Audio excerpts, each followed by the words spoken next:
দীপঙ্কর ভট্টাচার্য বাদুড়িয়া পুরসভার চেয়ারম্যানের বিরুদ্ধে ভুরি ভুরি অভিযোগ সামনে আসছে এবং তার মধ্যে সবথেকে বেশি অভিযোগ আসছে আবাস যোজনা, প্রধানমন্ত্রী আবাস যোজনা নিয়ে দুর্নীতির, যেখানে প্রচুর সাধারণ মানুষ, যারা গরিব মানুষ, যাদের মাথার ওপর ছাদ নেই, তারা যখন চেয়েছেন পাওয়ার সেটা পাননি, অথচ যারা আর্থিকভাবে সক্ষম তাদেরকে পাইয়ে দেওয়া হচ্ছে।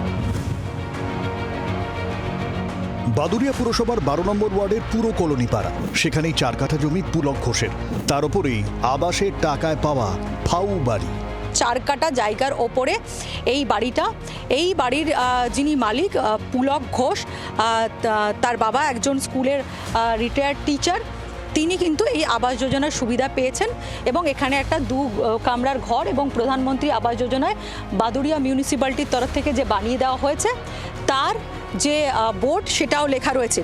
এখন এখানকার মানুষের যেটা অভিযোগ যে এই যিনি বাড়ির মালিক, তার বাবা স্কুলের টিচার ছিলেন, তাদেরটা পাওয়ার কথা নয়, তারপরেও তারা এখানে পেয়েছেন। এখানে দেখা যাচ্ছে যে টোটাল সরকারিভাবে যে 25,000 টাকা উপভোক্তা নিজে দিয়েছেন, বাকি টাকা পুরসভা কেন্দ্রীয় এবং সরকারি অনুদান হিসেবে পাওয়া গেছে।